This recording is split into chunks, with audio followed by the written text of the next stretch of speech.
연휴 기간 동안 경제에 관한 좋은 소식도 있었습니다. 경제 성장률이 OECD 국가 중 1위를 세계 디지털 경쟁력 순위에서 미국에 이어 2위입니다.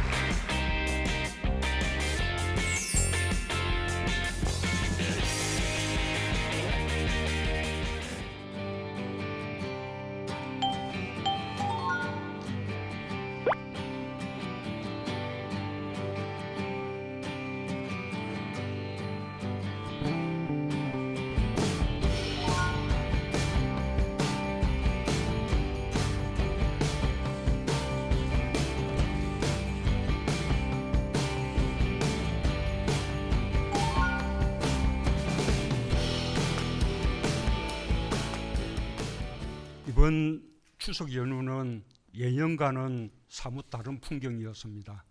민족 대이동의 기간이었지만 국민들께서 고향 방문과 여행을 자제해 주셨습니다. 연휴 기간 동안 일일 평균 이동량이 지난해보다 19.3% 감소한 것으로 집계되었습니다.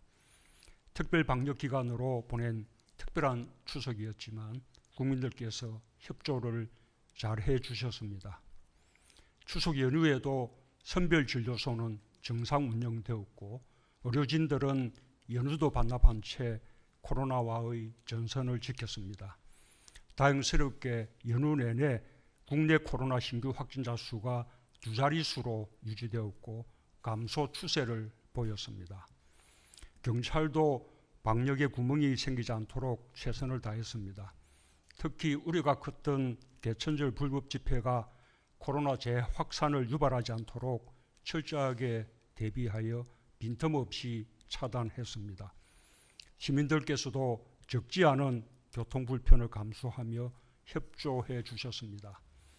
이번 추석 연휴 기간 중에 안전사고가 많이 준 것도 다행스러운 일입니다. 특히 교통사고와 해양사고가 대폭 줄고 인명피해도 최소화되었습니다. 이동량이 줄어 교통이 분산된 데다 관계 부처의 대비와 국민들의 안전의식이 더해진 결과입니다. 연휴 기간 동안 경제에 관한 좋은 소식도 있었습니다. 지난 2분기 경제 성장률이 OECD 국가 중 1위를 기록했고 9월 수출액이 전년 동기보다 7.7% 증가하여 코로나로 인한 수출 감소 이후 7개월 만에 정가로 돌아서고 올해 들어 최고치를 기록했습니다. 우리의 방역이 세계의 모범으로 평가받는 이유는 경제에서도 이처럼 선방을 하고 있기 때문입니다. 이 같은 긍정적인 결과들은 모두 국민들의 적극적인 협조 덕분입니다. 거듭 국민들께 깊이 감사드립니다. 이제 모두가 일상으로 복귀하는 시간입니다. 줄었다고는 해도 연휴 기간 동안 이동한 총 인원수가 3,100만 명에 달합니다. 이번 주말까지는 특별 방역 기간이 이어지고 추석 연휴로 인한 코로나의 확산을 최소화시켜야 하는 기간이기도 합니다. 어렵고 불편하더라도 힘을 모아 확실한 진정세를 이뤄내야만 지난 2개월 동안의 코로나 재확산 위기 국면을 벗어나 서서히 안정화 단계로 접어들 수 있을 것입니다. 민생과 경제 회복의 속도도 여기에 달려 있습니다. K방역의 성과 덕분에 경제에서도 선방하고 있다고 하지만 코로나로 인해 오랫동안 경제적 어려움을 겪고 있는 국민들을 생각하면 매우 가슴이 아픕니다. 정부가 4차 추경에 이르기까지 적극적인 경기 대책을 펴오고 있지만 근본적인 대책이 될 수는 없을 것입니다. 정부는 더욱 노력을 기울여 방역에서 확실한 성과를 만들고 민생과 경제를 조속히 살릴 수 있도록 최선을 다하겠습니다.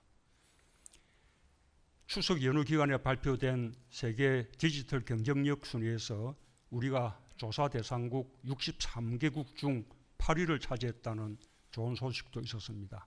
지난해보다 2계단 상승한 것이고 2017년보다 11계단 상승한 것입니다. 인구 2천만 명 이상의 나라 가운데서는 미국에 이어 2위입니다.